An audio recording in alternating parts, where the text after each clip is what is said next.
Suuraan argitan tun jaalalleewwan lamaan itti yaadanii kaan utuu hin taane guyyaa waraanni addunyaa lammaffaan xumurame jedhamee tamsaasa kallattii TV irratti darbu dargaggeessa humna gammachuutiin lafarraa ol utaalee shamarree hin beekne toora isaa dhaabbattee jirtu ofitti butee haala kanaan sakandii 20 dhungate isiinis waliin fe'inu jettee utuu hin daddarbin hayyamaan hammatte akka carraa ogeessa kaameeraa tokko barandaa kaaffee kanarra taa'ee ture namoonni baay'een miira gammachuu isaanii ibsachuuf daandii irratti bahanii jiru. Ogeessi kunis guyyaa sanitti suuraa kanaa fi kanneen biroo muraasa kaasee ture. Yeroon isaa akka lakkoofsa Awurooppaatti bara 1945 Agosti 14 bulchaa Ameerikaa yeroo sunii kan ture Hoorii Tiruumaan kan jedhamu tamsaasa kallattii TV irratti as bahudha. Waraana addunyaa lammaffaa Jaappaan injifachuudhaan xumurree jirra. Uummanni addunyaa hundi baga gammaddan waraanni kun dhaabbachuu isaatiif jechuudhaan beeksisan. Uummanni baay'ee miira gammachuu isaanii ibsachuuf jecha daandii Taayimus Skeer jedhamu irratti walitti bahan. Mootummaan biyyattii miirri hawaasaa guyyaa sana akkam ture kan jedhu ilaaluuf namoonni suuraa guyyaa sanii harkaa qaban walitti qabuudhaan akka dhiyeessan gaafate.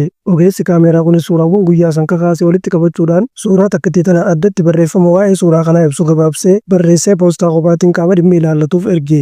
Shamarreen tun ogeettii fayyaa Dr. Erkaanii turte. Inni dargaggeessaa immoo markabarra kan hojjetu yoo ta'u isaan lamaanuu gabaanii hojiitiin akkasumaan footoo sana waliin ka'an. Suuraawwan jiran hunda keessaa suuraan tun jaalatamummaa guddaa uummataan argachuudhaan hidhatamtee addabaabaayii irratti siidaadhaan hojjetamtee akka dhaabamtu waajjira mootummaa olaanaarraa ajajni darbee ture. Suuraan tun yeroo ammaa Meerilaand Naashinaal Haarber iddoo jedhamtuu fi kutaawwan Ameerikaa baay'ee keessatti siidaan isii dhaabbatee jira. Iddoon amma suuraa kanatti argaa jirtan kun immoo magaalaa Kaalifoorniyaa Saan Diyaagoo jedhamee iddoo beekamudha. Kana malees iddoo kanatti kan argamu doonii waraanaa guddoo fi bal'inni gubbaa isii xayyaara baachuu qofa otoo hin taane xayyaara irraa bararuu fi irra qubachuu danda'u moodeelli isii USS Midway tan jedhamtu iddoo kanatti argamti. Xayyaarri humna baay'ee waan qabuuf yeroo samiirraa bu'utti siistamni yeroo sana isaan humna isaa qabbaneessuuf ittiin fayyadamaa turan iddoon hamni shanshalataa keessa galu hojjetamee fiixeen isaatis gama lamaaniin wanti ulfaataan irratti hidhamee madaalliidhaan humna isaa qabbaneessaa zeerootti gadi buusa. Kana ta'uu baannaan tuqee irra darbuudhaan baharatti makama. Dooniin xiyyaadannoo guddaa kan qabduu fi waraana addunyaa lammaffaa irratti hirmaachuudhaan lubbuu namoota hedduu galaafachuu fi akkasumas faallaa saniitiin